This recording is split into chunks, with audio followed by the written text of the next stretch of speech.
Addlestrop by Edward Thomas. Yes, I remember Addlestrop, the name because one afternoon of heat the express train drew up there, unwontedly. It was late June. The steam hissed, someone cleared his throat. No one left and no one came. On the bare platform, what I saw was Addlestrop, only the name. And willows, willow herb and grass and meadow sweet and haycocks dry, no whit less still and lonely fair than the high cloudlets in the sky. And for that minute a blackbird sang close by and round him, mistier, farther and farther, all the birds of Oxfordshire and Gloucestershire. I was debating a more summery start or poem to start the show today. Now that we're beginning with poetry at the start of the show to match the feeling or where the path is leading us. Summertime would have been a good one. Summertime and the living is don't sing, Neil. God dear, it's getting hot. Hotter by the day it feels here. An Englishman talking about weather. I know, but I'm getting Barney out along the path, very early doors. You're right, you sure you want a treat? Hey? Don't tell Captain Keith, we've only just started. That's our dog trainer for the show. And you're having a treat.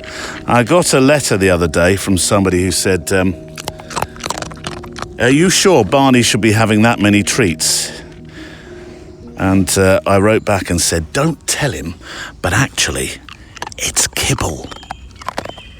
I've just fooled him to believe that this kibble, full of all sorts of nutrients and fishy stuff, is actually treat. Well, he sees it as a treat.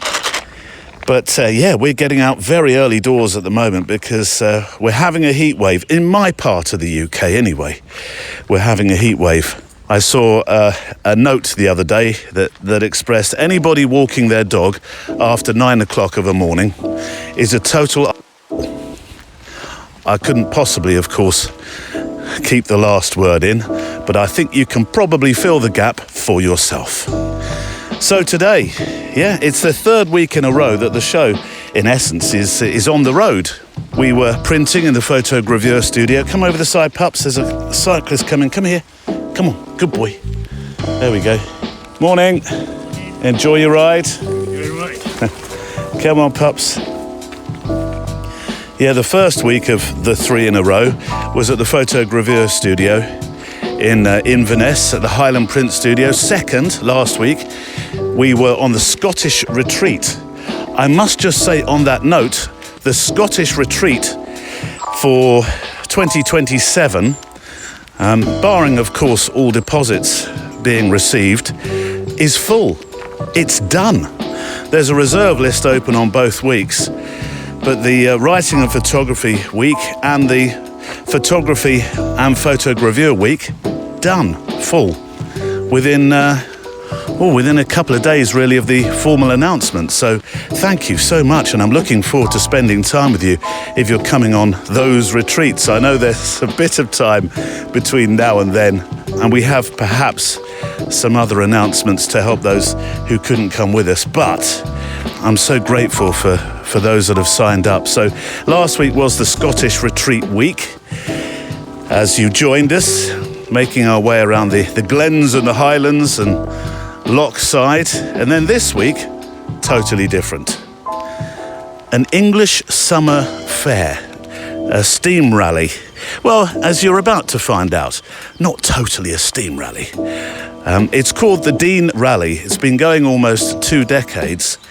And I've been there once before, a couple of years ago, and the episode that I made that time was on the extra mile. Today, because we did a meet-up, those who camped alongside me and those who came on the Saturday, which was the main day, we camped from Friday through to Sunday morning, all appear, I think, in the show, or if they don't, they were hiding at the time.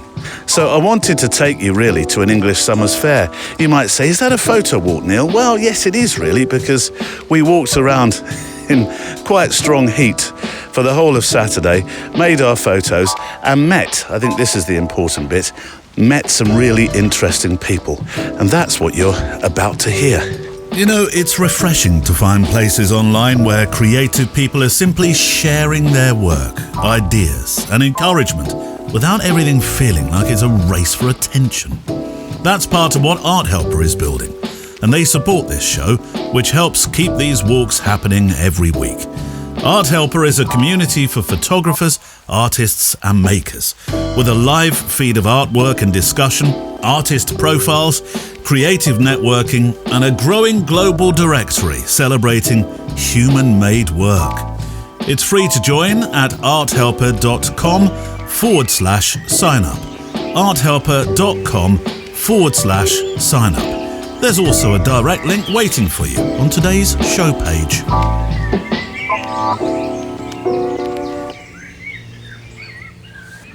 Do you know, I haven't woken up to the sound of birds in quite this style for many years.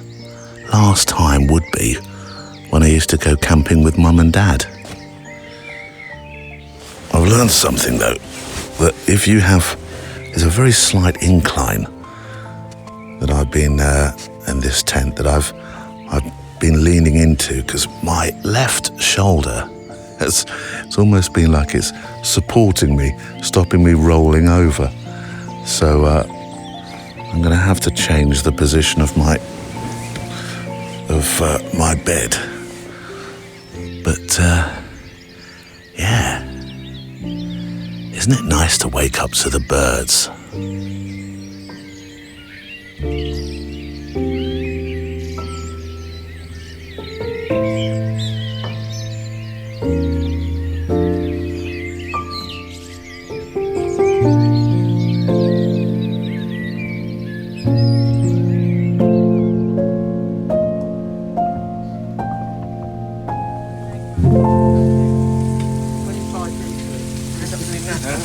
See, this is the way a photo walk meetup should start. Sizzling away now. Watching Keith cooking. Oh, and H is cooking as well. Oh, well, I'm just. I know you're doing the kettle. Still counts H in my language. Look at this, Keith. Hey, we're getting going. Look. Yeah. You can either have it still squeaking or crispy. I like mine crispy. You like yours crispy?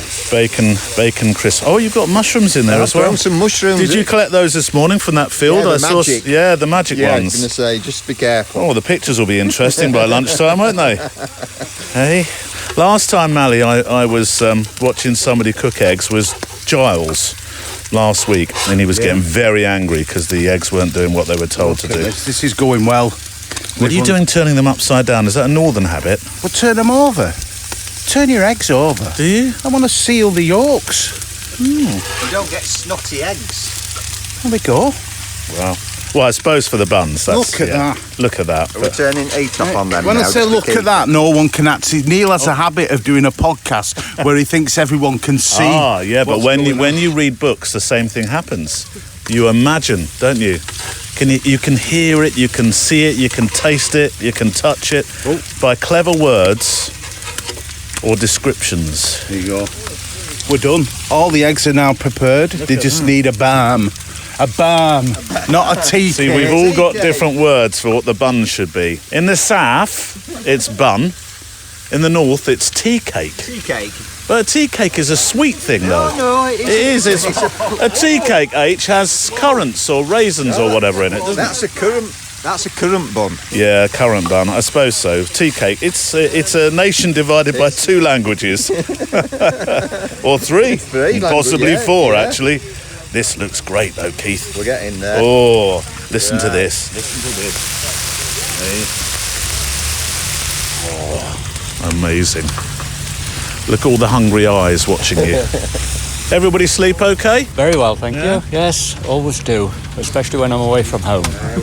I'm sure you all did in your VIP caravans. Or camper vans, sorry. Motorhome, sorry, motorhome. God, you get the language wrong in this. In this world, you're in trouble. You hear everything a little bit more when you're in a tent. I'd forgotten it. Because last time I was in a tent, I dare say I wasn't in double figures. So I'm remembering now just how much you hear. I heard Mally opening his van door every 2 hours to go and photograph something.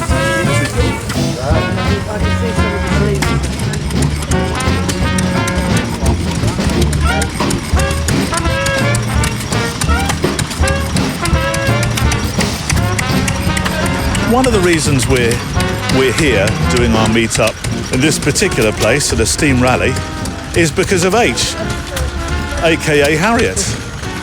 Because this is an event you and your darling husband Terry have attended for years, isn't it? Yep. We've been bringing cars here, with or without a club, for probably about 10 or 15 years. Oh, I can hear the very steam-orientated cowboys.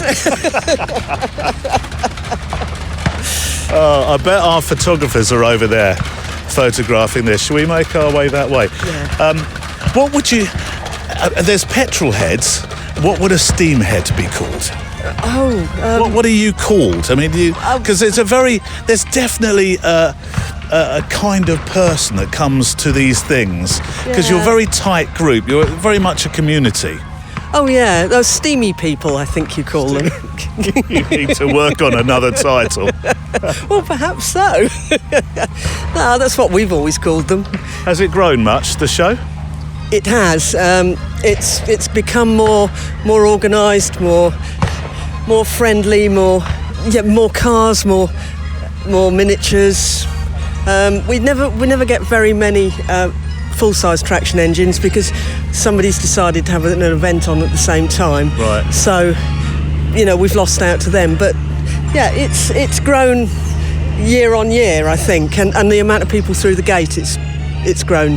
So who supports it? The local communities, or people come from far and wide for this? Because it's already Saturday morning. I can see quite a lot of cars arriving in the car park. It's a very Middle England event. Yeah, it's completely bonkers, really, when you look at it. I mean, why would you go and wander around a field looking at cars and bits of stuff and traction engines and tractors and horticultural equipment and motorbikes? It's because they're lovely and you don't get to see them normally. And I've seen another. Look at this stand over here. Yes. With bikes. Well, I walked past here. Come on, because I tell you what, the chopper bike. I wanted a chopper bike as a kid. My mum said no, they're death traps. They've got a big back wheel, little front wheel. First thing you'll do is you'll go, over the handlebars, or it'll tip up. She never let me have one. And now they're worth a fortune. I can't see the price tag here, so let's do a guess. What do we think? How much do you think for the chopper bike? They're £400 or £500, but I don't think these ones are for sale. But I came past here the other night while they were setting up, and I spotted the Tomahawk, which is the little chopper bike. Yeah. And that's the only bike that I've ever gone over the handlebars of. My mum was right then. Yes, she was. Mums usually are. I know we've got the sound of the lovely pipe organ over there, so hopefully you can hear us. Here we go. Raleigh chopper bike, Mark III, 2004. Hello. I was thinking, I wonder, we were valuing how much a chopper bike would be these days. Can you give me a steer? You're already on the Thatcher's cider. It's 11 o'clock. The pubs are open. That's true. It's all right. It's 11 o'clock, the pubs are open. Yeah. So how much would a chopper bike these days be valued for? A Mark 1 in 1969 would be worth about £3,000. What? You're joking. 3,000 quid. For a Mark 1 in 1969 when they first came out. Okay, so 69, I would not have had one. So I asked my mum for one in 1980 something. So by then, which would have been a Mark 2, and they're worth about £5,000 to £1,000. oh my word! I was wrong. This is a Mark 3. This is a later one because they came out between. Rally stopped producing them for 20 years due to health and safety issues. See, my mum said that. That's one of the things so I don't know your name. Ian.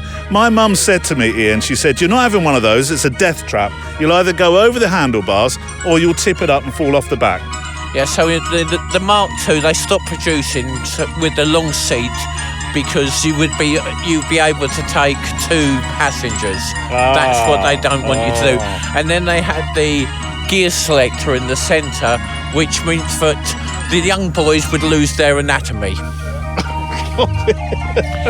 So it was stopped producing. Yeah, I can and then understand in why. 2004, they produced them again, but they're not produced in Nottingham. They're produced in Taiwan, which this is. And then this is the lesser chopper because it's got the two-piece seat, which means you can't have 2 passengers. Plus, I'm noticing. And it's got a twist grip. Yeah, the thing that's missing for me, Ian, which I remember, which really drew me to it, was it used to have a gear stick. That's why it has the twist grip, like the 20 and the Grifter. And then they bought this in 2004, which they call the unloved chopper. Oh, no. Because it doesn't look right. And then in 2024, Rally brought out the Mark IV, which looks basically like a Mark II with the gear stick in the centre and the long body, and that still again was produced in Taiwan. It's nice to meet a man that knows all about chopper bikes. See? You never know what you're going to find at an English steam rally. Chopper bikes, Ian. Chopper bikes. I do enjoy meeting people whose interests are wonderfully, and if he doesn't mind me saying so, sometimes eccentrically specific. One moment you're speaking with a chap who has a real affection for vintage children's bicycles, not because they're valuable or particularly rare, but because each one reminds him of a childhood, a family, or a time when life felt a bit different. And that's the special thing about going to events like this with your camera.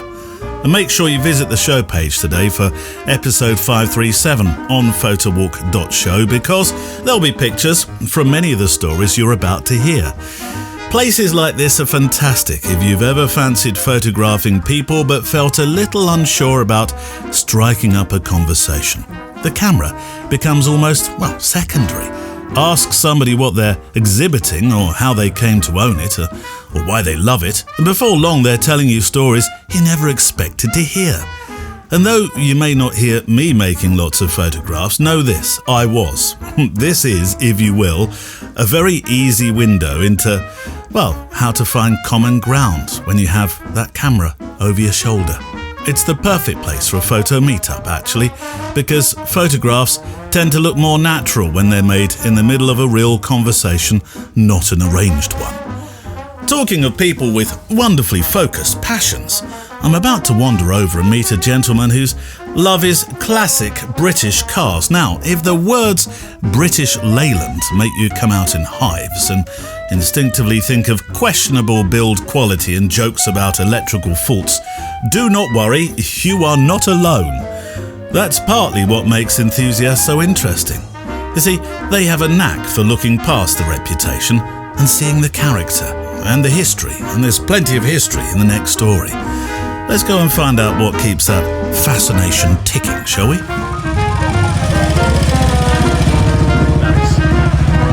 Right, I get the other side of you, Mally. Oh, the sunshine has come out. We've just watched a brilliant, funny competition where it's difficult to describe, but they had a little assault course, didn't they? And they went round cones and then reversed back into spaces. It was a lot of fun. It reminded me of It's a Knockout. Without the foam creatures. That atmosphere. Oh, yeah. You know, that just fun, just good laughs. Yeah. And a little bit of Top Gear as well. I'm looking for the Capri. Let's go and find. Oh, there it is. Yes. Capri. I always wanted a Ford Capri when I just passed the test. And there was no way I could get insurance for a Ford Capri. But I liked it because, do you remember the Professionals? Yeah, look at these. Look at these Maxis. Are they Maxis? Maxis, yeah. Austin Maxis, one of the worst cars ever made. Oh my God. But these look beautiful. Look at them. How the hell have they kept them like that? No, Isn't that amazing? Probably rusted to underneath. They're stunning. They are. Look at this. KPG. Let's read. 292K. So this is the thing about these. Have you had a good time today? Have you enjoyed it? I am in love with this event. It is so wonderful. I got a little bit emotional. It's so good. For the photographers that are here with us, we've set small little challenges. Cool. I could have been going through the challenges as we went, and maybe I'll remind people of that later on microphone. But it's been great fun going through. We've had many challenges, photographic challenges, but they've not been difficult because people here are very happy to be photographed, aren't they? Yeah. They want to talk about their interests, don't they? Yeah, they do. There's never a moment I've felt like I can't get my camera raised to my eye. Yeah. As well, not shot from the hip, but to the eye, and greet people. I've heard stories about German police. I've talked to a gentleman about how he stitched his own bag to form his cowboy costume. There's so many characters. Bob was lovely. Bob was such a lovely Bob's the one man. in charge of the ring, isn't he? Maxie was bought new in 1972 by my parents, Norma and Don. That's a very 1972 name, isn't it? Right. Norma and Don. Following inheritance from my... Is this your Maxie? Yeah. Ah, tell me about your mum and dad. Norma and Don. I'm recording this for a podcast called The Photowalk, just so you know. No problem. Yeah, they bought the car in 72. I think Grandad died in around about 68. Yeah. And they bought the car in 72. And then my auntie and uncle bought that car. Oh, So they bought that, and we lived next door to each other with my cousin Sharon. So she inherited that one, and then I took this one over some years ago. What's your name then? Gary. Gary. Yeah. So Gary, I would get unnecessarily excited if I saw these on the road these Right, days, okay. because it's a real thing from my youth. Yeah. I was just about unkind, I'm going to be honest with you and level with you, Yeah. but I said these are one of the worst cars ever made. Right. But actually, Yeah. this is a sign of my youth, and they weren't probably so bad, were they at all? I think really You've obviously got a love affair with it. Well, yeah, I mean, obviously I inherited it, and I remember the day it was delivered, but it is British Leyland at the time, wasn't it? They had a bad reputation And for rust. that was They why had- I've been a bit cliche and with that's that. what they do. And, Yeah. but these two, they were wax oiled as soon as wax oil come on the market in the 70s, and they've had gallons pumped into them. So both of these are very original cars. All the interiors The are interior, original. the original. Yeah, the interior's the original. Wow. Was it leather or was it... No, it's not. It's like a plastic vinyl type Right. stuff, but it was just really hot when you try and get in it. On this particular one, the head's never been off, the engine's never been apart. No way. It's always had good quality oil, and although it's got 99,000 on the clock, if you work it out, it's around about 1,800 a year on average. I bet people love to photograph this while you're driving They do. around. They do. I get a lot of waves with it, and they photograph it, and I always get loads of questions, and I get hundreds of people a day come up and say, "Oh, we used to have one of these." See, that's the thing, because I don't see these on the road anymore. But it was your average family car. Yeah, it's it not was. a sports Yeah. car. It's not a two-seater open top tourer. It was your family car, and it's This was the precursor to the Princess, or have I got that so wrong? the Princess, the wedge-shaped Princess, Yes. come out a little bit after, but then the 1800, which is known as the Land Crab, nicknamed the Land Crab, is the same doors and the same windscreen. Right. And then it had a boot and a bit bigger bonnet with the similar engine, but the 6-cylinder version. Well, you're at 99,000 Yeah. and 7 miles, 0.2 to be precise. 0.2, don't forget Are you going to have a 0.2. party, Gary, when it goes round 100? I'm just going to pretend, I'm just going to say to people, when there's 10 miles on the clock, I'll just say that is Good as new. genuine miles. That is the genuine mileage, 10 miles displayed. The colour, this sort of deep purple going on blue, Yeah. did you say that's original? So that's original colour, it's midnight blue. Midnight I blue, believe okay. there was 4,000 built in midnight blue. And this one and the one next door, which is black. They have both been resprayed in the 90s, but the reason for that is because polish used to be quite abrasive, and these were just polished to death.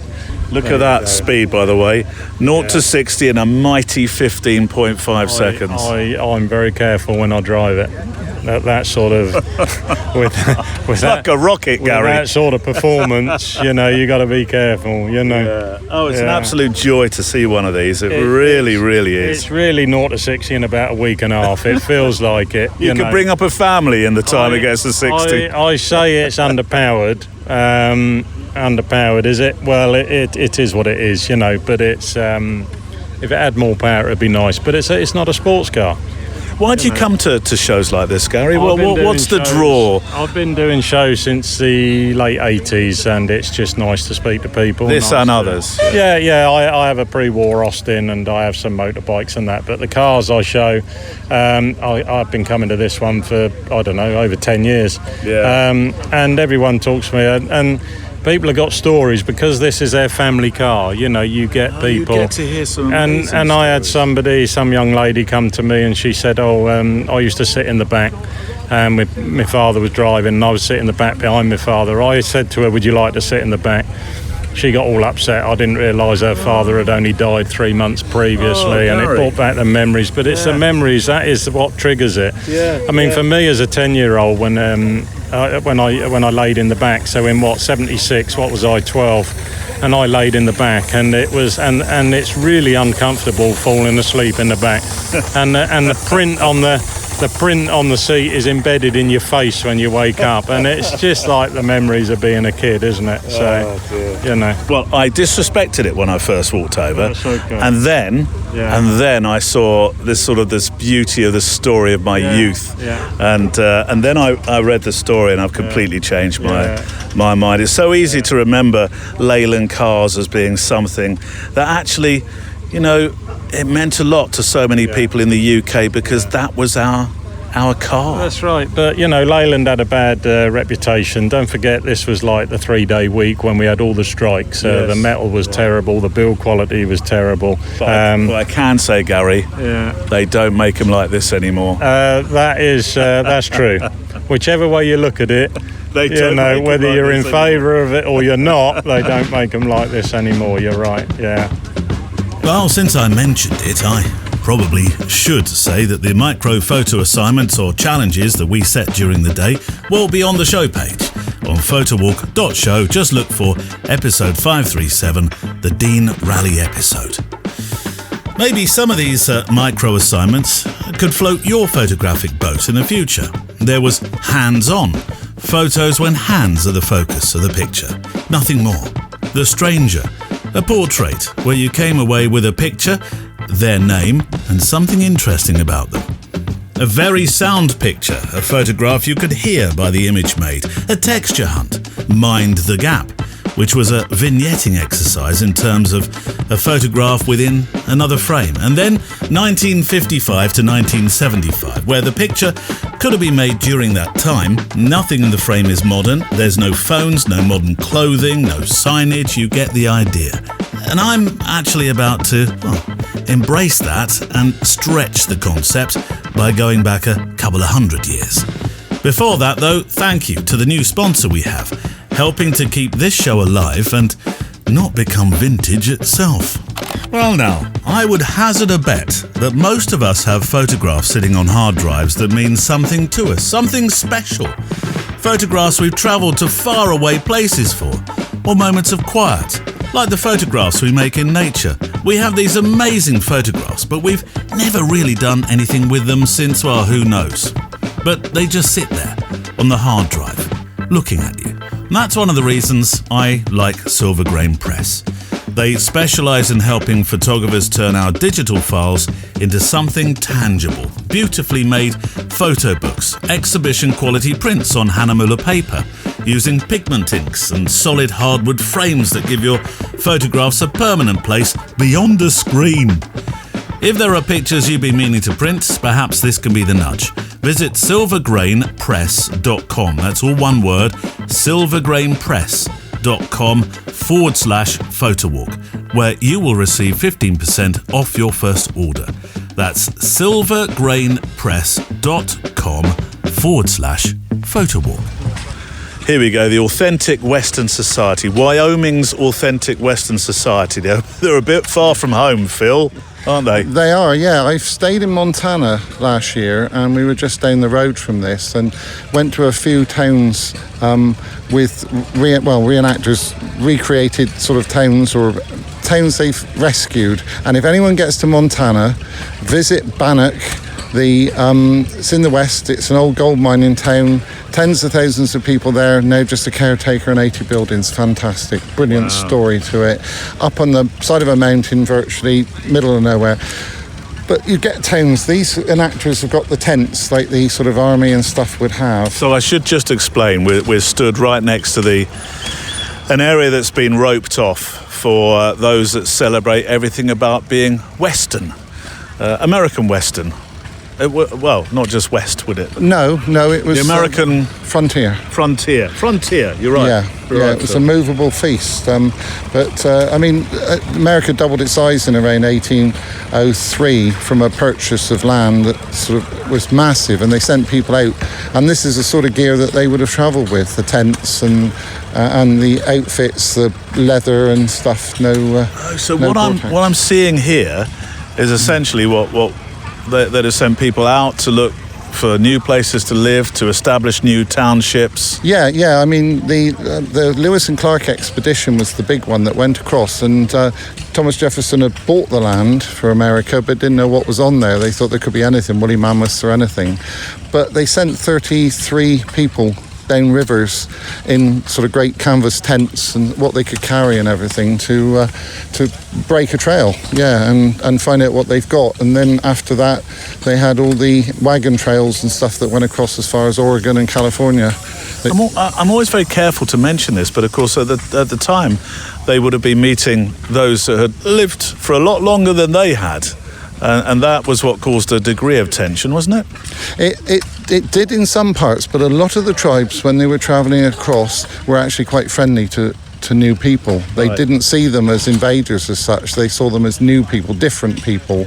And so there are plenty of examples where the tribes helped. I mean, even when the Pilgrim Fathers went over, they were saved by the local Native American tribes for feeding them and everything when it came to winter, because they weren't prepared for it. So there's always been the hand of friendship. Unfortunately, it's been batted back, and we won't get into the politics of it all.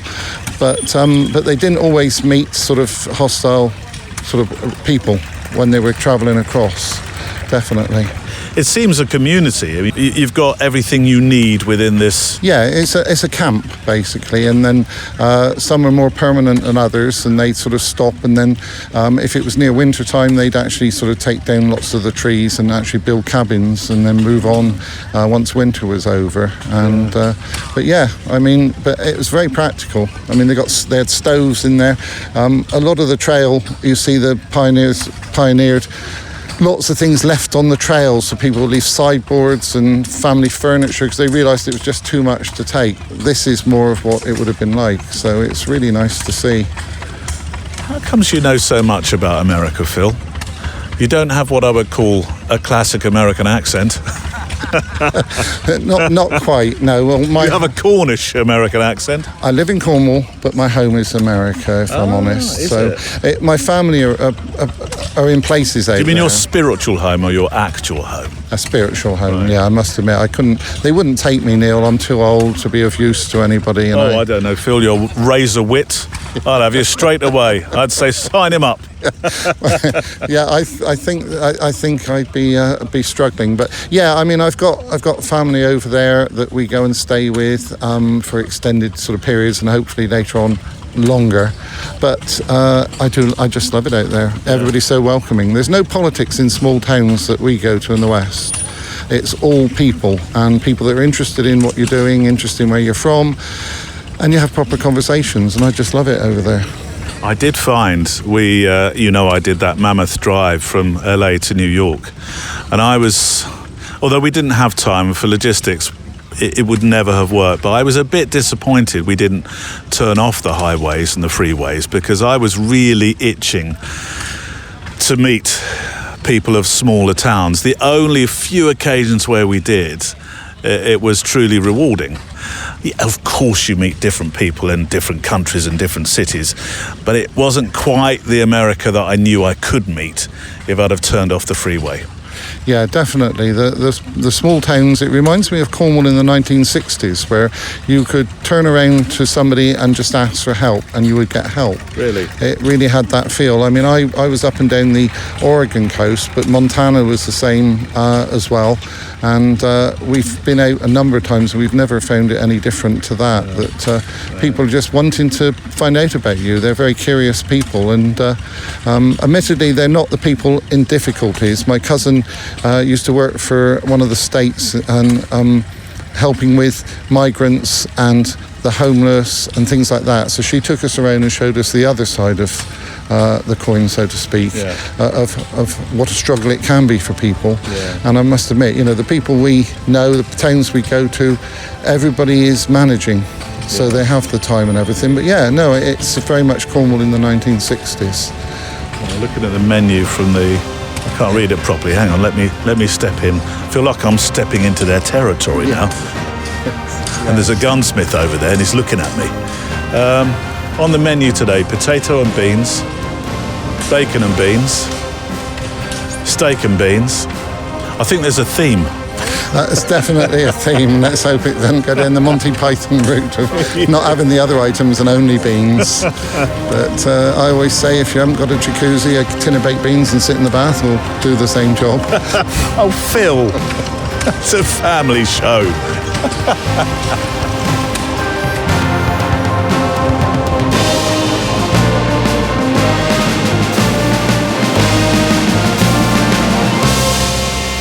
I've wandered further into... what's your name, first of all? My name's Lee.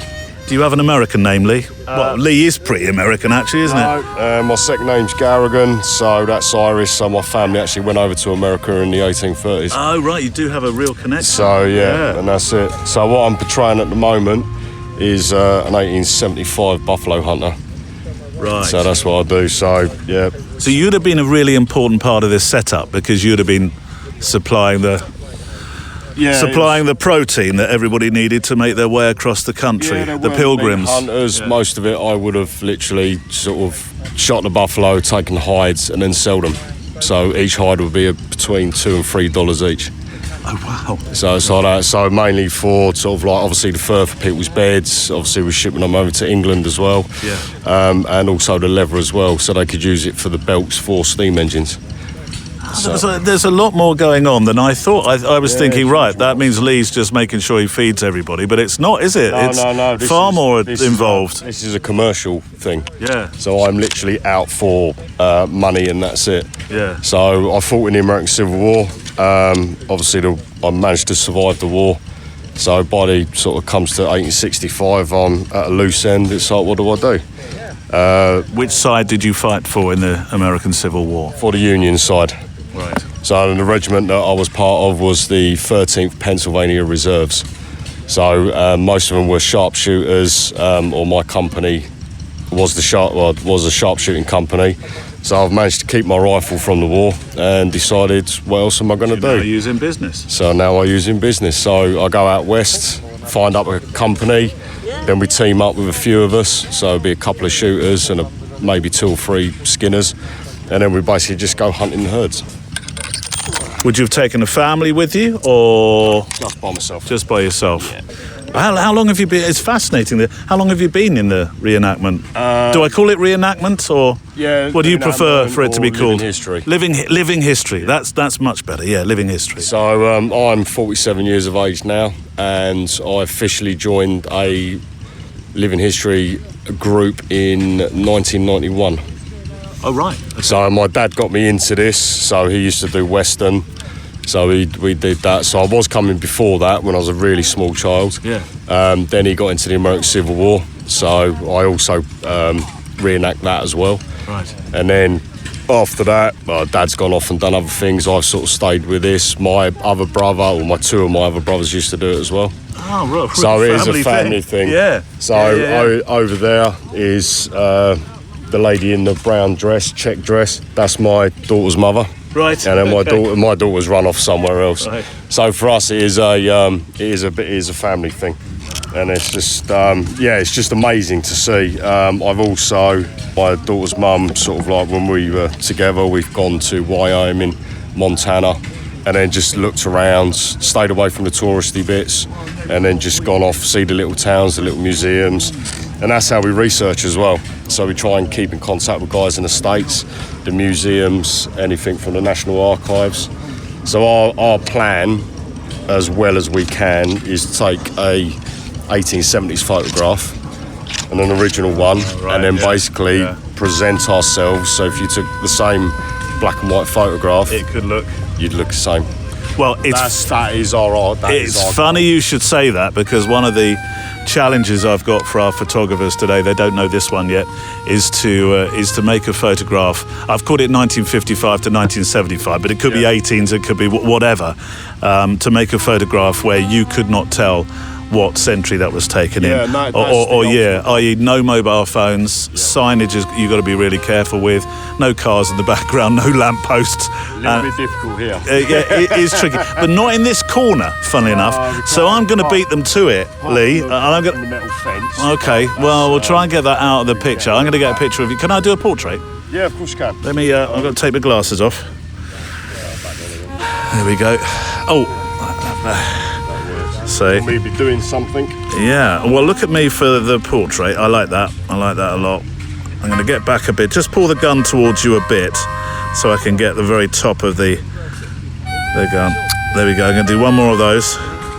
Perfect. I feel I've done my authentic portrait, Lee, and that is obviously what you do when you go over. Yeah, close as we can get it. Yeah, anyway, but that is the ultimate goal. Like I say, is hours and hours and hours and hours of researching, cross-referencing, changing things as new information comes along, constantly updating all the time.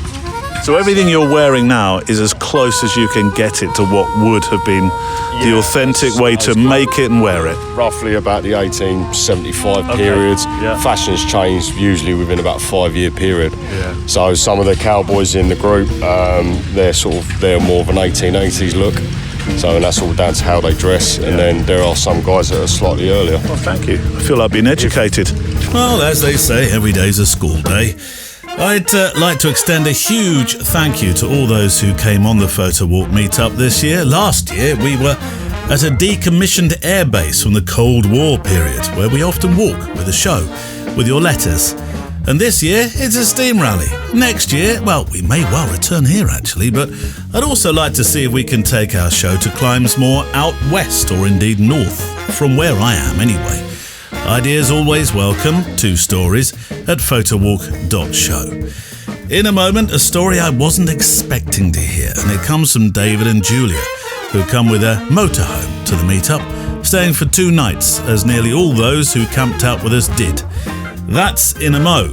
But talking of motorhomes and tents and stuff, this is a good time to mention we have a wonderful community who listen to this show each week, and then an extended family as well, called Extra Milers. Those who support the show each month with a kind, modest donation that keeps the show on the road, as it were. Without you, we would simply not be here. And to thank you, there's an additional show each week, and it really is an additional show called The Extra Mile, where I walk with more of your letters or personal thoughts on the path. And this week, something really quite different. I took a moment to poke my nose around the doors of the various camper vans, tent boxes, trailer tents and motorhomes, to try to understand if being mobile in this way helps you with your photography adventures. Because we've tried all sorts of tents. Yeah. And we're still married, so that's a good thing to have a trailer tent. Is it cold at night, or because it is essentially a tent? Yeah, I say with a van you live in it. With something like this you live out of it. Right. So we're very much outside, hence why I'm wearing a big thick fleece, and I've got a nice thick sleeping bag. It's been great. I've done trips to Pempton Cliffs and across to Wales, and yeah, you can load up the kit and you can be fairly self-sufficient. You don't necessarily have to plug into an electric point on a campsite. Judith, your long-suffering wife, Judith, says this is like home from home, isn't it? Yeah, it is home. It's home to home because the bed's comfortable and it is nice, and if anything happens to our own home, we've got a home to go to. Where do you sleep? There. Oh, so the driver's seat folds down. That becomes a bed. Folds down. Yeah. The back rests for the Yeah. settee, sofa, whatever you wish to call it there. Goes down the middle, so you can either make up a single bed or a double bed. I need to know a story about how this means that you can venture forth as a photographer. Right, we're going up to the Scottish retreat. It was that nice up there. That's what inspired me to get this. And I've got a head torch. That's a brilliant thing whenever you're camping, is to have a head torch, because then you don't have to, you can be hands-free when you're faffing around in the dark. I didn't do that, and I kept dropping my iPhone. Yeah. And in the middle of the night when I went out just to look at the tree, Yes. I could have done with a head torch. Yeah. It's life-changing. Like comfort. Like in this last night, there's a little window open and there's an oak tree behind me, and all its branches are leaning over the top of the pop top.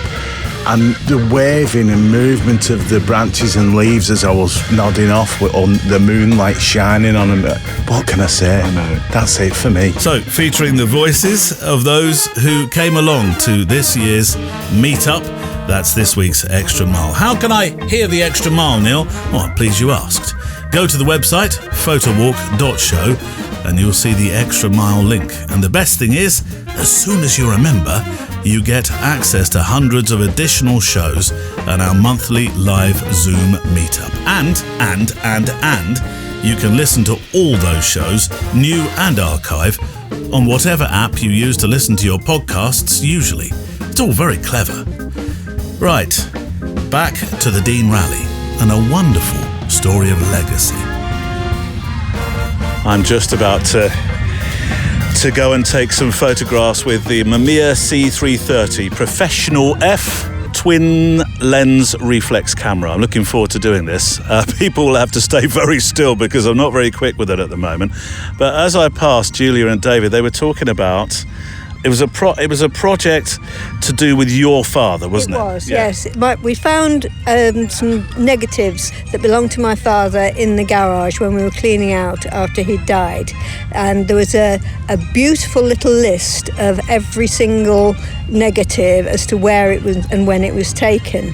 So, seeing as we still had the camera, we thought we'd have a little project. Oh, yes, using the same camera.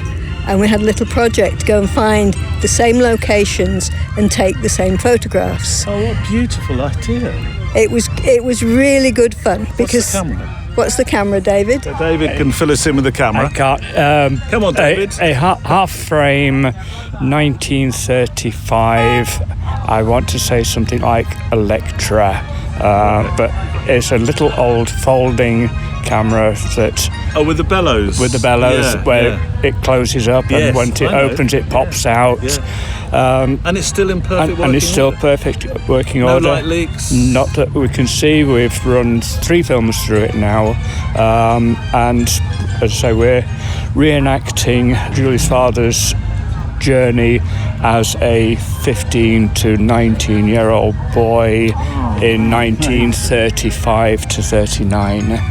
Let me get this right then. So your dad listed everything methodically, and he apparently had this amazing handwriting, so it's beautifully recorded. Each of the groups of negatives was in a little folder. Right. And in the front of each little folder was a very neat little list of where everything was taken. So we decided to try to follow the footsteps and find these places. Most of them are in Yorkshire, but then some were in Wales and some were in Cornwall. Yeah. And the Welsh ones were interesting because my father used to take us to Wales, and I didn't realise that it was an old haunt of his from when he was a child. I went with my mum and dad to these places. You've learned about Dad through doing this as well. Very much so. Yeah. Very much so, yes. Yeah. Especially the Yorkshire ones. The Yorkshire ones were beautiful, weren't they? Was it difficult to do this? Because I can imagine there's either a fly's just flown into your eye, or you're finding it quite emotional to remember. Emotional, yeah. A couple of them. One of them was what was supposed to be Bronte's Bridge. Right. Which was at Haworth. At Haworth. Haworth, right. And it was a nice walk up to a little stream and a little stone bridge. And we had a photograph of my grandmother sat on the bridge in all old Victorian tight clothing, and reading a newspaper. Yeah. So I sat there in my modern-ish clothing with my iPad, and David took a photograph of me in exactly the same place. And the bridge is virtually identical.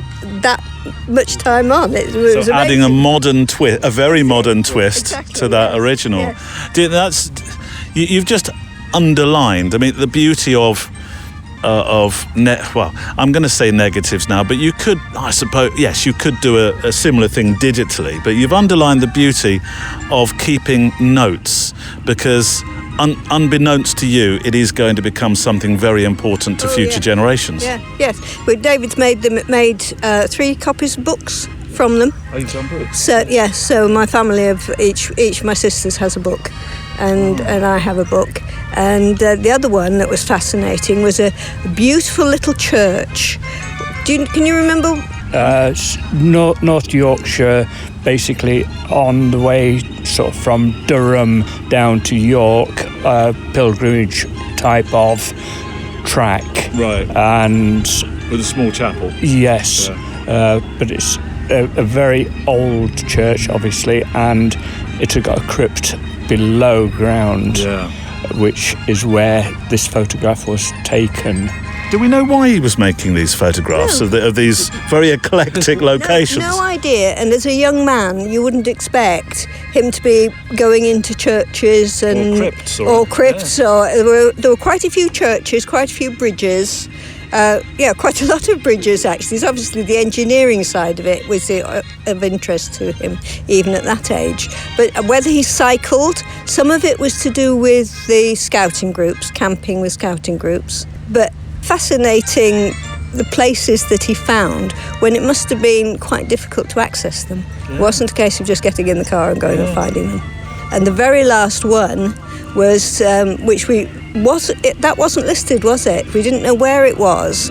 And David went onto the internet and immediately hundreds of people responded and said where it was. And it was the square in the middle of Durham. And what was interesting about it was all the doorways and a statue in the middle of the square was all surrounded with sandbags. So that would have been just as war started, right? Yeah, okay. And then there was a photograph of Dad in his uniform, and that was it. I mean, he's still alive. He didn't die during the war or anything, obviously. But it was a very, very interesting little chapter. What a beautiful story. A very English story. As that's my way of shoehorning me saying we're in a very English setting here, because we've got the crackers out here with rosemary, got the soft cheese, we got my God, have you done half a bottle of wine already? No, that was left from last night. The other No, you were on the red last night. This is a new. No, come on. David's got his Moretti beer out. It's all. You got some ham. Oh God, this is so English, isn't it? Hey? The other interesting thing was quite a few of the photographs were of Dad with a German pen friend. Right. Immediately before the war, and the German in Germany, visiting the zoo, and also some photographs of her when she came over to England. So, there was a very close relationship between him and his German pen friend. Right. Immediately before the war. What about after? No idea. He didn't marry her. No. Not my mother. But there were some interesting photographs of my father. I always thought he was very straight-laced and very quiet. Yeah. But he's there with young ladies on his knee and a cigarette in his hand, and is looking as if he's having a very good time. What was Dad's name? John Douglas Oates. Well done, John.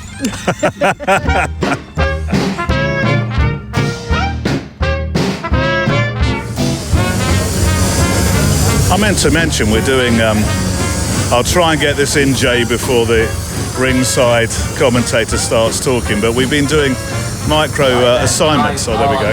Right on cue. Right on cue. One of them was to make a picture of sound, which you've been doing with the traction engines that we have here. Yes, all the miniature engines have just had a little bit of a whistle off, and It's a bit of a challenge capturing the steam from the whistle as they activate it, but it does make a quite a good picture, and hopefully it fulfills the brief. Well, we're just about to get a lot of whistling, actually, Jay. That's why I'm standing here with intent, because when they all... This is the bit. This is one of the reasons Barney did not come to this event. Because that's just one whistle. When we add these all together in a minute... Well, by now, he'd have been running backwards and forwards. We had a similar thing. We went to a hot air balloon festival. Yeah. And again, camped overnight. And in the evenings, they tend to do what they call a glow up, where all the balloons inflate. Right. And they'll operate their burners in time with music played over the PA. Exactly. And it's a great visual spectacle. Yeah, I bet. But even that, the dogs were getting a little bit twitchy about that as well. So I can well imagine they'll do their pieces over this one. I've been here before. And, oh, here we go. Last one's drawing up. Are you in the right place, Jay, for what you want? That whistle there. Oh, you got that whistle there? That whistle there. I think it's a shame they're part of a horse box right in the middle, but there we go. The commentator's horse box. Let's just push it over, Jay. I'm sure we can manage between us.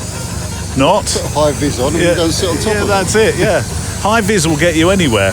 As a friend of mine found out many years ago, photographing at a military establishment, perhaps we shouldn't go there with this story, but he got a lot more pictures than he was thinking before somebody said, are you supposed to be here? I think if you approach a lot of places with an air of confidence, you can get away with all sorts. High vis, clipboard, you're, sorted. Yes, absolutely. Yes. That's not advice, by the way, for the ne'er-do-wells. Here we go, last one coming into place. Oh, there's some kites, yeah. I'm surprised to see the birds here. Hey, hi. So this is what they call a whistle-off. Are you ready for this, Phil? For the whistle-off? Yeah, well, as ready as I'll ever be. As favourite takes its place on the end of the line, we'll then invite all our engine owners to get on their whistles. So once again, you did get a bit of a taste of it earlier. I would suggest if you don't like loud noises, get your fingers in your ears because it is rather loud. We'll give Don't worry, dear listener, I shall be looking after the levels for you. You don't have to put your fingers in your ears. Here we go, last one's almost there. 3, 2, 1, whistle away!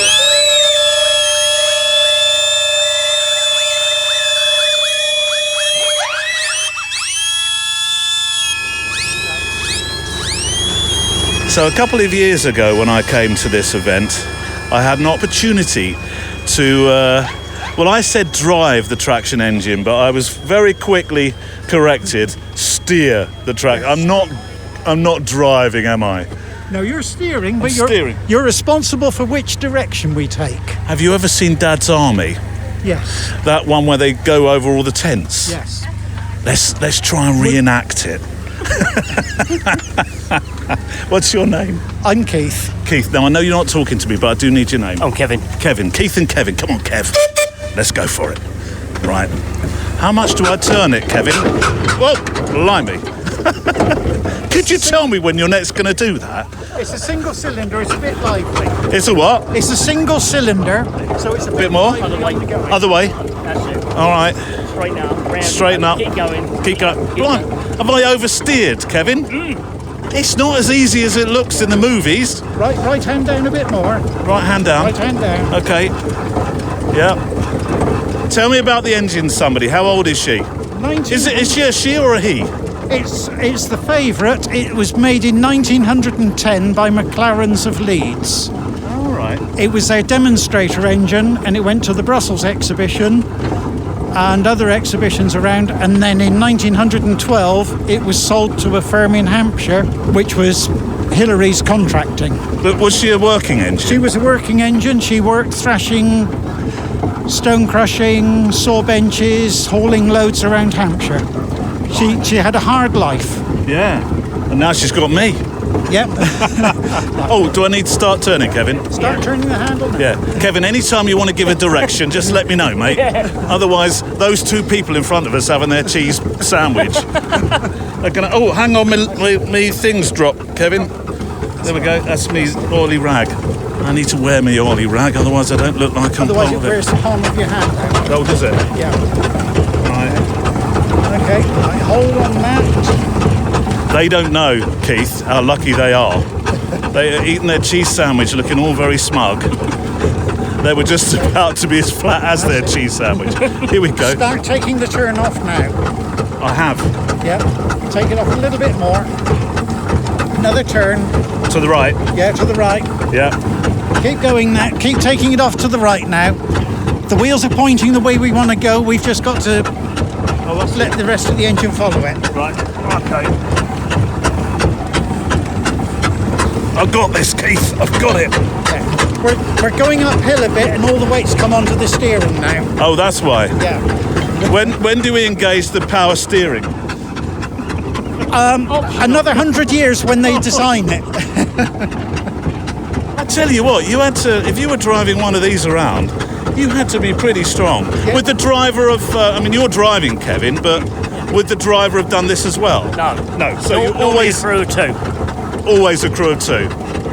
Anybody feeding the boiler? A third person, or? No, the driver.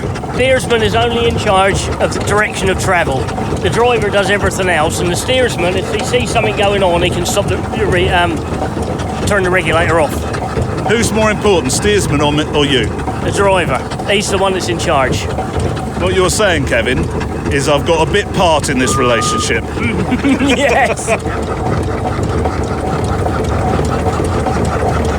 It's a lovely experience, Keith. It is something quite dramatic to do at times until you get used to it. Do you want to go round again? Should we go around again? If you ain't finished yet. Go on then.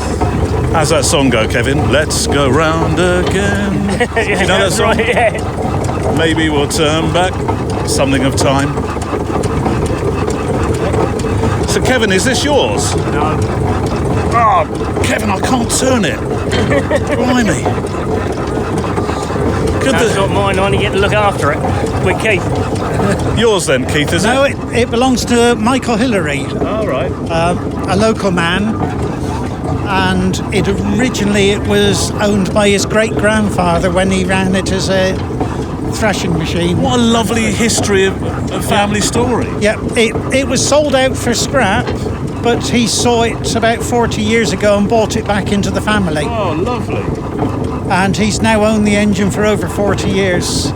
Is there any knowledge on how many traction engines like this exist today? There's a good few hundred about. I think conducting an interview while trying to steer, God knows what Kevin's going through, is actually one of the hardest things I've done, Keith.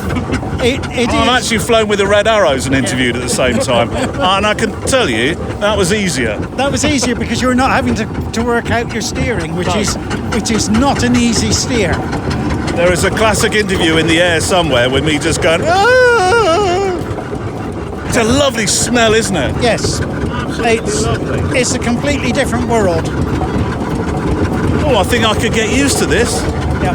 Do they need professional drivers, Kevin? Well, you've got to know what you're doing. You certainly have. Oh, listen to the sound.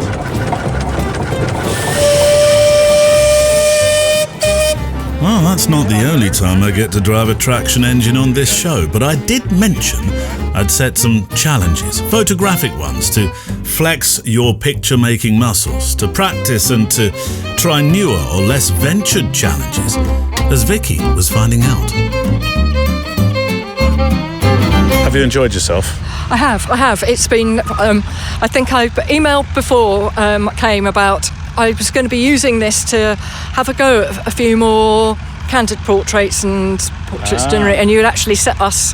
I set you set up a formal one. Oh, well, you actually had to go and approach a stranger, and I'd been admiring the big steam engines and rollers, and I thought, I've just got to bite the bullet. I'm going to go up and speak to this guy. There were people speaking to him, so it made it a bit easier, but I think that's the thing, really. You've got to get over that shyness about chatting to people, and then once you get chatting to people and you show you're interested in people, then it's just then it's that next step saying, can I take your picture in front of your vehicle?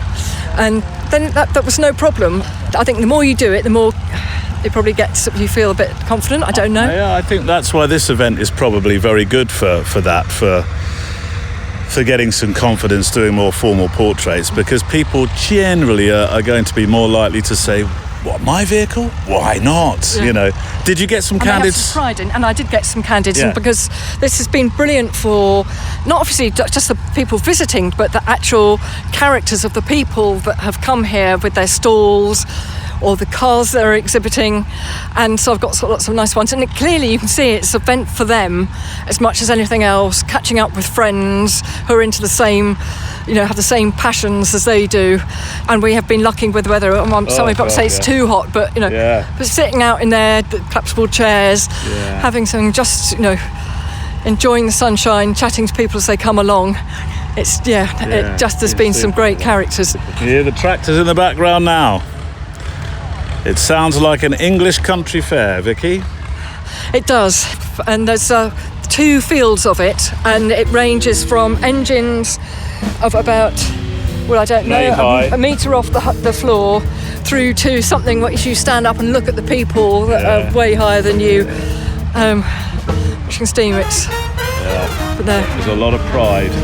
There is. We're moving through the day quite briskly now with the finale to come, but I should warn you, the next 2 pieces have a not so beautifully sounding generator running in the background. Although during the second part, where I talk about the classic art of sign writing, we do step away from the buzz of far too many watts in a box, for my ears at any rate. Fancy some fairground shenanigans? Vintage style ofs?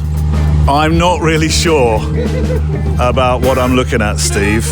Steve owns the Laughing Clowns, which is, I would imagine this is, as a fairground attraction, this is a few years old, isn't it, Steve? Yes, it's a reproduction. It's not original, however, it goes back a long, long way, the design of the device. You're going back to Victorian times, I would think. Oh, really? Yeah. Originally, it would have been chickens, and the chicken's head would have been moving, and also they've done them with geese. And you had the body of the geese on there, and the top of the geese would have been moving as well. So I'm going to have to try and explain it, Steve. So essentially, 1, 2, 3, 4, 5. You've got six clowns. Their heads move left. One of them stopped. Well, their heads move left to right. Yes. And the idea is that, what do? You throw a ball into them or something? You place the ball into the clown's mouth, and then you try and get a high score from 1 to 6. The higher the score, the better the prize. Well, how do you get 1 to 6, Steve? Can we look closer? What we do, so I don't understand how it works. What we do is you've got the balls come out at the bottom. Yeah. It's like a traditional roll down game. Right. And then you place the ball. Right, place the ball in the mouth. And it comes and then out hopefully, the there you go, I've got a 6. What do you win, Steve? Well, anything up here. Well, what would you like? You've just won. I'll You go bought for a it, you glider. can have it. I'll go for one of those gliders. It is a bit spooky though, Steve. I've got to be honest, in the middle of the night, aren't you worried that one of these things is just going to start moving its head? I think if they were moving their head in the middle of the night, I'll be going in the opposite direction. Tell me about the other stuff that you've got here, because so these are lovely old proper pull handle one-arm bandits. One-arm bandits. You've got the old 2P traditional pusher. Again, it's all old gear. How old, I don't know. I'd imagine the machines from probably the late 60s, early 70s. I guess. I mean, that one in the middle, Aristocrat Kingsway, reminds me of one we had down the pub where Mum and Dad used to say, "Go on with as a treat on a Sunday." You've got the original Riviera tic-tac-toe in the corner, which again would have been your days of the pub. Yeah. You know, from all those years ago. It's not that long, Steve. And then we've got the old roundabout. Roundabout, yeah. And then we've got the traditional swing boats. And do you take these to lots of different shows? Yes. Next week we go on to Corfe Castle Norbeck Rally. Oh, I know Corfe Castle. Yeah, we're down there, and we were at Shillingston. Yeah. A couple of weeks ago we done Shillingston, and then before that we were up at Thruxton for the Stockbridge Rally. I know Thruxton really well. Yeah, so we are here, there, and everywhere. Yeah. So is it a full-time concern for you? More or less, yeah. So when did you start collecting really old fairground attractions? Oh God, we've been doing this 30 years plus. Well, I love it, Steve. Thank you very much. Thank you very much. Great fun. I love seeing stuff like this. You guys want to have a go on the boat before you go? Do you want to have a go on the boat? Unless he wants maintenance and that's snappy. You best just go on your own. We've just been looking at the what you heard, the rides, these wonderful vintage rides. And Jay, you've got a bit of an association with these because you do sign writing. It's a slightly tenuous link, but yeah. So there's a lot of sign writing on these things. Recently, so a year ago this month, I myself and my wife, we embarked on a bit of a journey. So we did a course. We did a 5-day course with a very talented chap called Joby Carter. He grew up with Carter's Steam Fairs. It was a family business, and since the age of dot, he's been learning to sign write and maintain the rides and come up with all this flamboyant and colourful experience. And his take on it is they are there to draw you in, to attract the eye. Yeah. And they don't have to, they're not necessarily technically accurate or they are beautiful in a funny sort of way, but they're designed to draw people in and spend money. But seeing the work that you've done, I'm imagining you're either super creative, which I know you are because I've seen your photographs, blushes spared here. But does the photography and that creative outlook you have help? Were you just great at artwork anyway? I think I'm very fortunate. My dad was a very good artist. Right. He was a sign writer back in the day, and I remember as a very small child standing in the garage watching him, and he would do that as a bit of a sideline. Yeah. And he got very good. He worked at Covent Garden Market in London. Oh. So all the fruit and veg traders with their vans and their shop fronts and their stalls and their wheelbarrows and all the rest of it. So he built up quite a good little sideline doing that. But he was an artist, and I sort of embraced it for a short while at school with art and design, graphic design, etc., and photography A level. And then he drifted off a little bit. I'm so glad I've got it back. So. I referred to Joby Carter earlier. Now my wife bought his book. He's released 2 books now. She bought one of his books a few years ago, and it's the only book I've ever read cover to cover since I left school. Oh. And is it like his history as well then? There's a bit of history, right. But it's the basics of sign writing, it's layout, it's colours, it's looking at fonts and typography and how the letters are formed, and the more you look into it, the more you realise how very detailed it actually is and how very easy it is to get it wrong. So I read this from cover to cover, and I was amazed by it, and it sparked something back in me again. And then we found out that he started to run courses. So we were very fortunate. We took a bit of time out, and we both did the 5-day course this time last year, which was the starting blocks really for a whole new hobby for us. Is it a hobby or is it a job hobby? Hobby, job, hobby. No, it's purely a hobby. There's no financial benefit to this. It's costing me a fortune in paint and products and brushes. I've seen your work. You should be doing this. But when you have all that time, obviously. A couple of people have been kind enough to say that, but it's managing time. Obviously, we run our own business as well, so and there's a mortgage to pay. Yeah. So I've got to find a balance.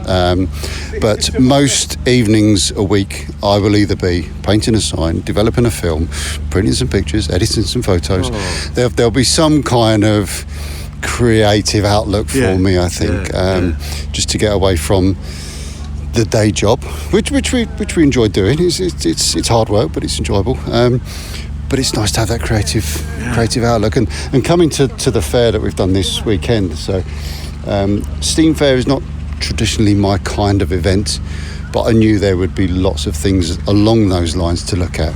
Lots of sign writing on the vehicles, the old traction engines. There's lots of gold leaf sign writing. There's lots of different techniques. You came for the sign writing. And the photography, of course, and the photography. But I knew there'd be a fusion of everything. So it's been a great feast for the eyes to come along and capture it. There's a chap I've met a couple of times along the Kennet and Avon Canal who is not based in Newbury, which is where I walk a lot of the time for the show. He's very much mobile, and he sign writes and also designs artwork to go on the sides of barges. Mm-hmm. Now I know there's a few people that do it, but not many that do it really, really well. And he can pick and choose his clients. He's got a backlog of work for at least a year. I think he said it could be longer if he wanted to, but he likes to know what he's doing year to year, but not 2 years in advance. It's a real craft, isn't it? It is a real craft, and there's every time you paint, there's something to learn from, if not a huge amount to learn from. You'll always paint something and stand back and look at it, and even the guys that have been doing it for years will stand back and go, I've got that wrong, that's not quite right, I'd have done this differently. And it's just a continual learning curve. It's art at the end of the day. Do you design the fonts for yourself? I don't design the fonts. Font design is a whole big genre on its own. Yeah, and Joby, to be fair, has done his own. He's done 26 fonts, which he published in the book. Spent a long time. So you follow his font design. So you can follow his font design. There are lots of other resources out there for this kind of thing.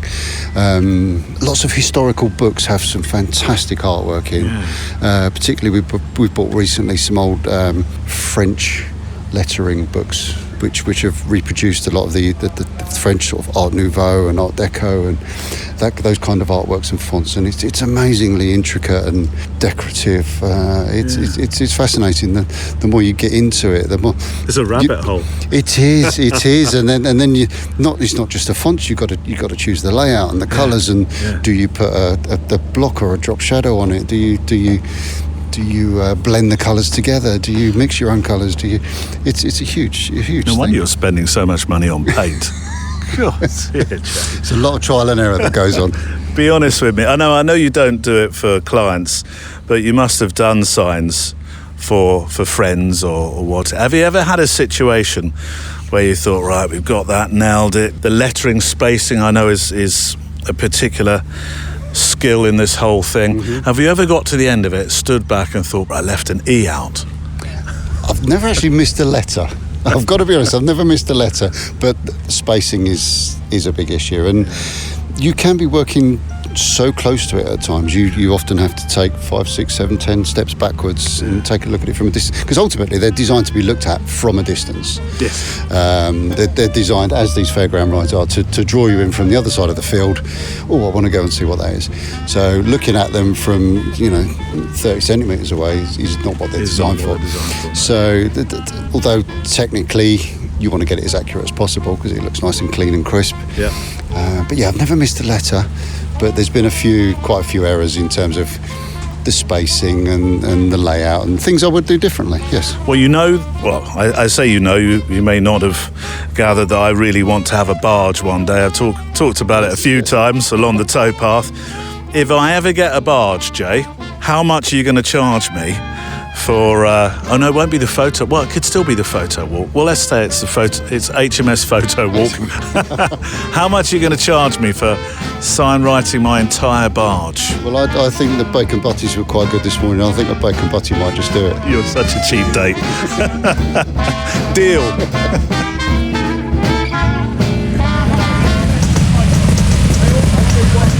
I love the sound of a Triumph in the morning hour, Keith. It's grand, is this? Were you ever a biker? No, I always missed out on that one. But all my mates was. But I ended up getting my driver's licence instead of the bike licence. Oh, yeah. Oh, you're gathering flies. I've been attacked. Yeah, they like you. This is beautiful. Look at this Harley Davidson. Yeah. You see, if I had a bike, I'd want a Harley Davidson. Easy rider. Yeah.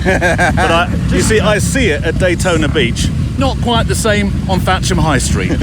What, with Barney just strategically sat on the rear? With his own little helmet on. Yeah. And his goggles. He'd be like Wallace and Gromit. Yeah. Who's who? No comment. This is a great spectacle to photograph an English country fair. I know it's a steam rally, but it's everything going on here. Yeah, it certainly is, and like I say, at the moment it's just such a great crowd. Everybody who's spoken to so far is just so happy to tell you about everything. I've just been talking to a gentleman up there about his little steam engine. Are you asking for portraits every time you do that? I did on this occasion. Yeah. I haven't been every time. Now let me just get these two here. In true Photowalk style, you've got to read off your meta. I don't know. Well, look through your eyepiece, it'll tell you what f-stop you are. Yeah, look, we're at 7.1. You've got to say it as you're taking the photo. Put it to your eye, read it to me. Currently 7.1, ISO 400, 500th shutter speed, and we're in full manual. And a big click. And a big, hang on, I'm just waiting for that's it. Are you ready for the click? Yeah. Click. Can't hear the click above the motorbikes, to be fair. Yeah. But this is nice, it's just in the shade here, so they're not in full sun.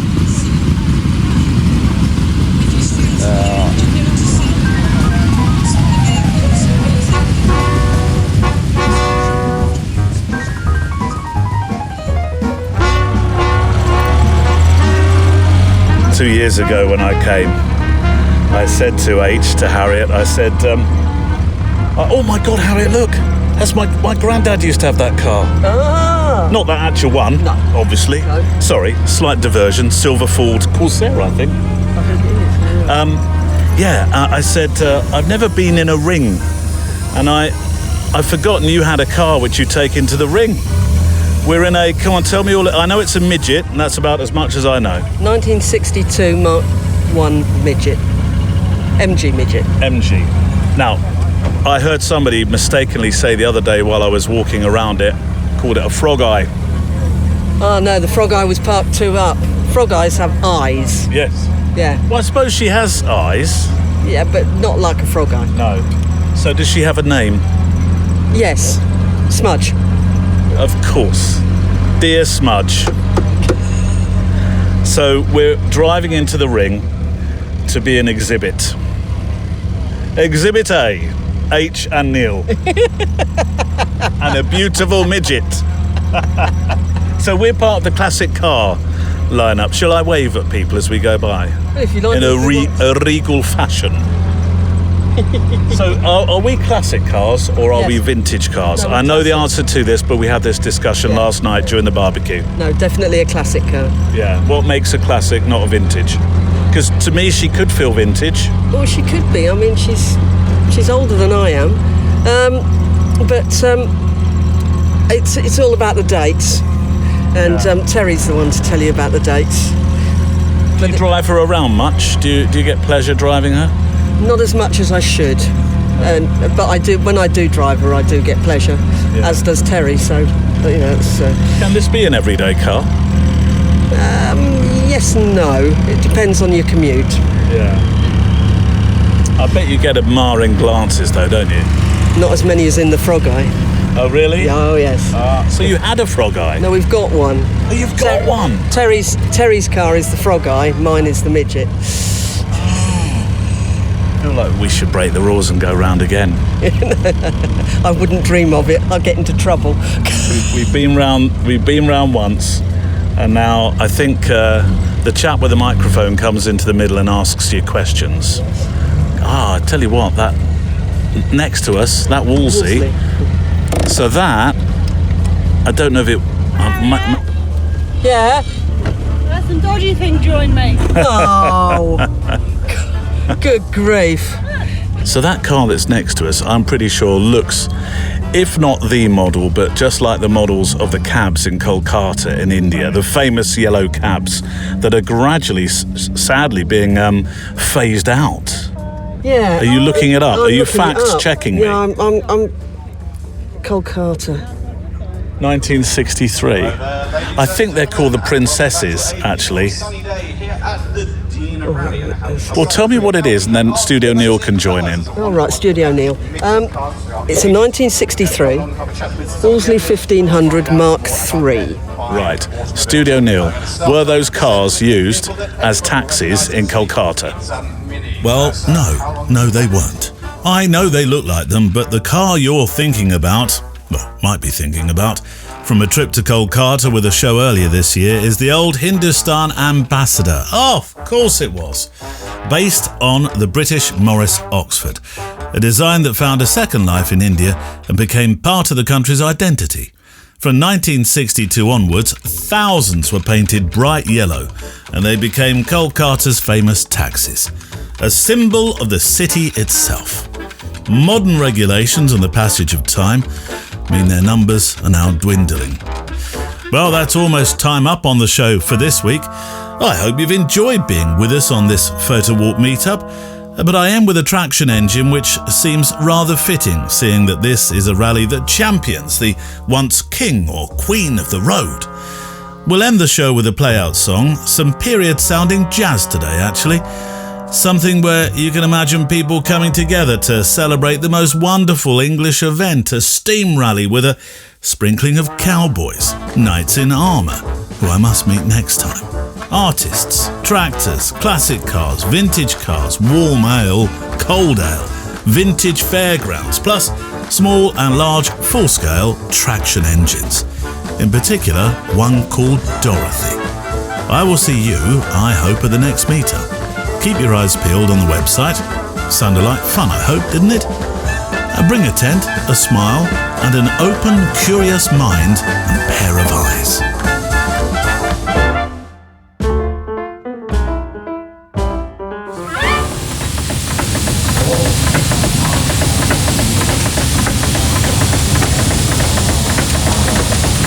A few years ago there was a... Oh, here's the engine sound. Hold on.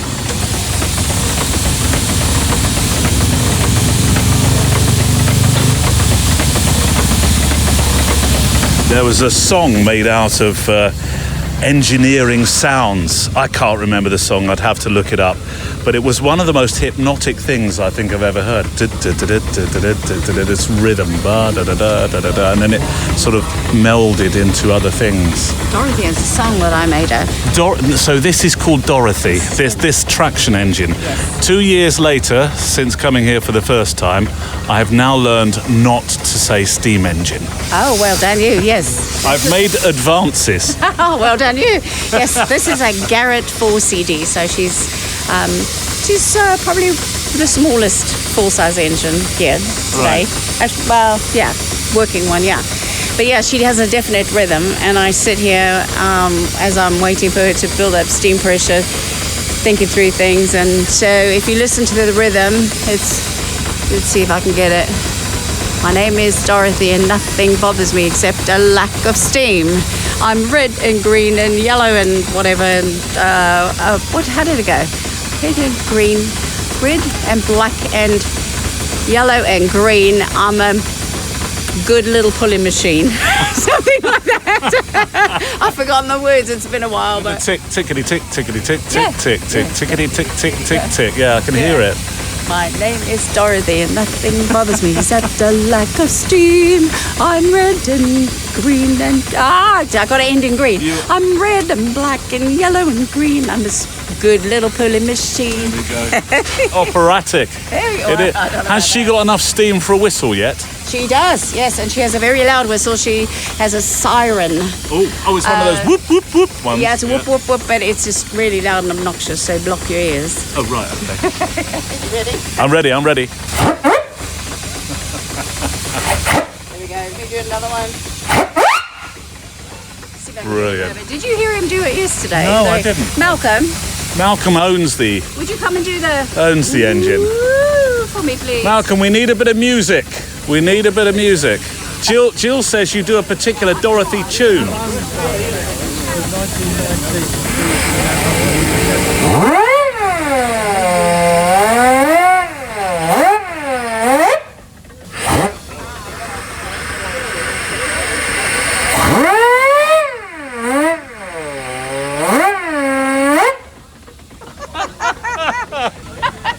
Do you obviously drive her or Yes. as well? Yes. Yeah, we share driving and steering on the. I've not seen many women driving the traction engines here. No, not this weekend, but there are quite a few of us. It's still obviously a very male-dominated hobby. Yeah. How did you get into it, Jill? Through Malcolm, because I'm a photographer, and I had a studio where he had his offices. We talked about that 2 years ago, didn't we? Yeah. So the photography I've retired from, but the steam engine has remained. So yeah. So, but I've always had a love of steam. I think from a young child. You know, my father was He was a mechanical engineer, and worked on the Ben line, which was a series of steamships back in the 60s, out of Scotland. And so I grew up listening to his stories of, steaming boilers and whatnot, and working in engine rooms and that. So it's always been quite interesting to me. So this I think it's 18 years old now, this rally. How long have you been coming to it? At least 6 years. Wow. Yeah. It's a real community, isn't it? Yeah, it really is. And you tend to see the same people at different rallies throughout the year. So it's really nice. You don't sort of see each other for 6 to 8 months, and then you see each other all in about 3 weeks. But it's lovely. Everybody it is like a family. Yeah. And you kind of catch up on the people, and you see their kids grow, and yeah. What are the peculiarisms about Dorothy then? And why is she called Dorothy? When it was working between 1919 and about 1947, they weren't named. They all went by their boiler numbers. This one's 33782, which dates it. So nobody was that sort of nostalgic about them at that stage, of course, because they were working. This was like the white man. This was like the white van of its day. It just worked. It just worked, and that was that. Most of the working engines weren't named in their working day. They just worked, and when they broke down, they threw them away. This had a broken axle in 1932, and that axle was about nearly 5 inches diameter, and they shattered the axle, and it stood in the middle of the road for 2 days while they got a new axle. You can imagine doing that on the fast lane of the M1 now, and you wouldn't stand there for 2 days, would you? She is a labour of love. You'd say that again, yes. It's a wallet of love and a labour of love. But yeah, I mean, it's an ongoing thing. There's it's starting to craze now.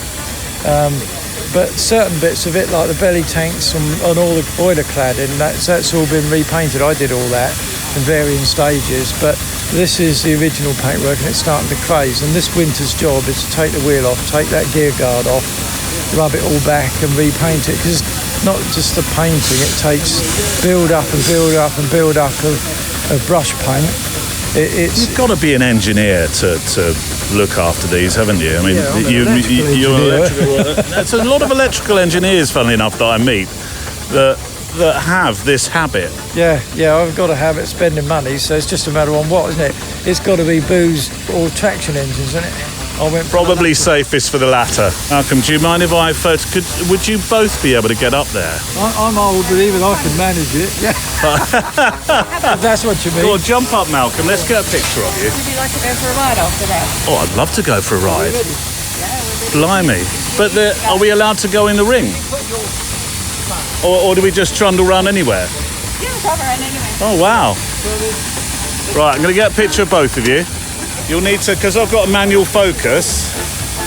Jill's a photographer, so she's looking at me saying, you're taking your time. I am working with a very manual... In a minute. That's what I know. After you've taken it, you should say you've got the lens camera. Yeah. Here we go. Ready? Another one of those. You've not given settings out. I don't give settings on the manual camera. I can't do it. They don't appear. Oh. Yeah. It's an X Pro 1, Jill. Let it establish a bit of the way. Do you want me to steer? Oh, it's okay, I've got it.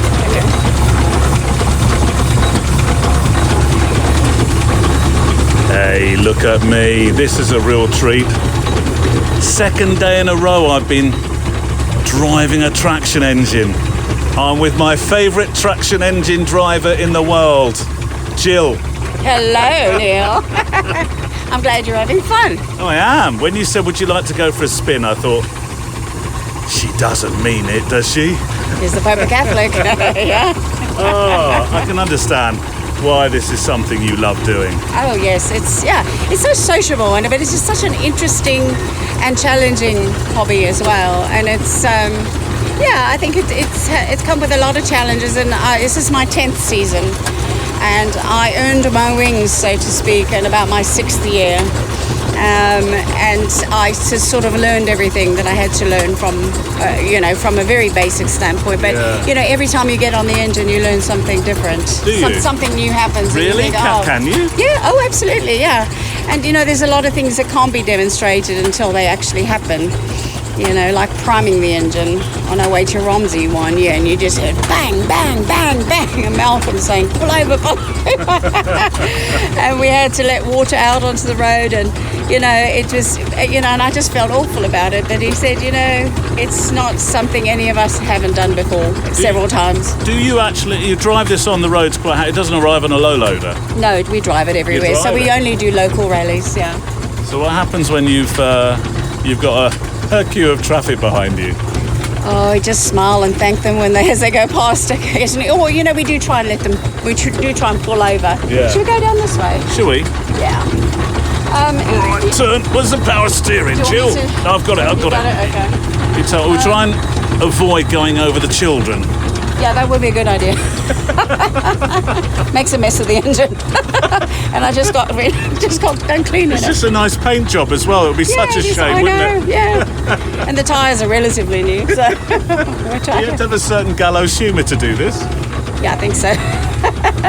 So, Jill, when I spoke to you 2 years ago, you were a photographer, and you mentioned actually in our chat a moment ago that you're not Oh, hang on. Let me concentrate for a second. Get us back on track. There we go. Yeah. You're not photographing anymore. Why is that? No, well, I had a shoulder injury, then a subsequent surgery, and then, of course, the recovery period after that. But it was just, you know, over 20 years of a very repetitive motion with photography, and my body just said, nope, that's it, we're not. And as you know, your equipment that you're carrying around for, say, 10 hours at a wedding, it probably weighs 2.5 kilos. You don't ever want to just put that down and walk away from it. You can't, because you've got people's memories in that camera, and you have to protect it with your life. So you end up walking around carrying something, you know, a front load, so to speak. Yeah. So it affects your posture and everything. And I'm just sort of a little bit tired of it. I still have some commercial clients, but that's a lot easier. Do you photograph these still when you're? I would imagine at a steam rally, you're always going to be behind a camera, aren't you? Can't help myself. Yes. Once a photographer. Yeah, well, if you follow our Facebook page, you'll see a lot of the stuff I do, and I just try and put some interesting stuff out there. I think people are very interested in steam because it's a very privileged community to be a part of. I don't ever take that for granted, being able to get this engine from a literally cold lump of metal to a living, breathing, moving machine. It's incredible. How long does Dorothy take to warm her up of a morning? About 2 hours to get up to pressure. Yeah. See, that's quite physical work. So you're talking to me about the physicality of being a photographer, but I would imagine this is just as challenging. Yes, but it's a whole body sort of experience. It's different muscles that you use. For a long time, I couldn't pull myself up on the engine, though, because of my shoulder. But am I going the right way, by the way? Yeah, we'll go around this side of the bus. Yeah, we'll just go along. Thought we might go and flatten the Wild West show. No, I don't think they'd take very kindly to that. We did have to stop for horses yesterday. Oh, did you? Yeah, because I had to back up because I wasn't sure how they were going to react to the traction engine. So... It's a lovely pace, isn't it, this? It is, yeah. So when we're on the road... I've just found the foot. Now I'm looking... I should have told you. I'm looking professional now, Jill. I just assumed you knew. Sorry. Do I look like I'm in command? You do. You look like you know exactly what you're doing. I've not got enough oil on me yet. No, you don't. Mind you, your bum might have when you get off that seat. He's a new one, Jill. You can't come to a steam rally and not get steamed. No, you can't go on. And the amount of people that sacrifice their beautiful dresses just to have a ride on the steam engine just blows my mind. But you know, that's what it does. You think, oh, it'll come out in the wash, but can't ever. I think you need to do a little bit of turner. We might go into the ladies with it. Do you want me to? Got it, Jill. I got it. Okay. I was just trying to avoid this couple here. There we go. Oh, there we go. Yeah, they'll probably appreciate that. They'll move. Yeah. There we go. So I'm not sure what they do. They're making stuff. I think it's sort of heritage type craft. They're knights. They're knights. Yeah. Okay. Obviously, Jill. I mean, there's the armour. we're at a steam rally. They're knights. Of course. Yeah. I don't know. Silly me. It is nice to see them here. It's nice to see them here. Oh, Jill. I've got to concentrate a bit now. Hang on. Can I like to tell you something? Once you hear it, there's no stopping. Impressed, obsessed, maybe possessed. You won't have time to stop or rest when you fall for the rhythm, the rhythm, the rhythm, the rhythm, the rhythm, the rhythm, the riggedy ding dong boom bam shabang bam, the rhythm, the rhythm, the rhythm. Fall for the rhythm, the rhythm, the rhythm, the rhythm, the rhythm, the boom, the bop, the beat, beat, can beat the beat of the rhythm, the rhythm, the rhythm. Mama, I'd like to tell you something. Once you hear it, there's no stopping. You feel it move you in a way that makes you want to clap and sway. When you fall for the rhythm, the rhythm, the rhythm, the rhythm, the rhythm, the rhythm, the riggedy ding dong boom bang bang bang, the rhythm, the rhythm, the rhythm. Fall for the rhythm, the rhythm, the rhythm, the rhythm, the rhythm, the rhythm, the ding dong king kong, the rhythm, the rhythm, the rhythm. Dad, I'd like to tell you something. Once you hear it, there's no stopping. It checks you up, forget the rest. You feel it pounding in your chest when you fall for the rhythm, the rhythm, the rhythm, the rhythm, the rhythm, the rhythm, the riggedy ding dong boom bam shabang bam, the rhythm, the rhythm, the rhythm. Fall for the rhythm, the rhythm, the rhythm, the rhythm, the rhythm, the rhythm, the riggedy ding dong boom. Can't stop the rhythm, the rhythm, the rhythm. Here's one for Grandpa and Granny. Your uncle and aunt may join in too. It's wild but styled. Just ask your nanny.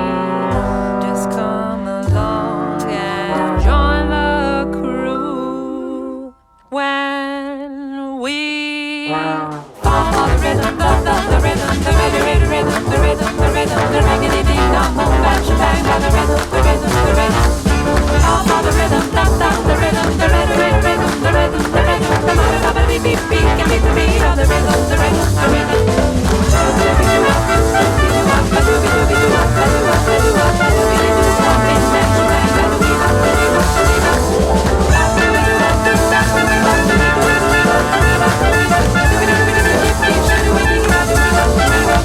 The Photowalk is a Loading Zone production.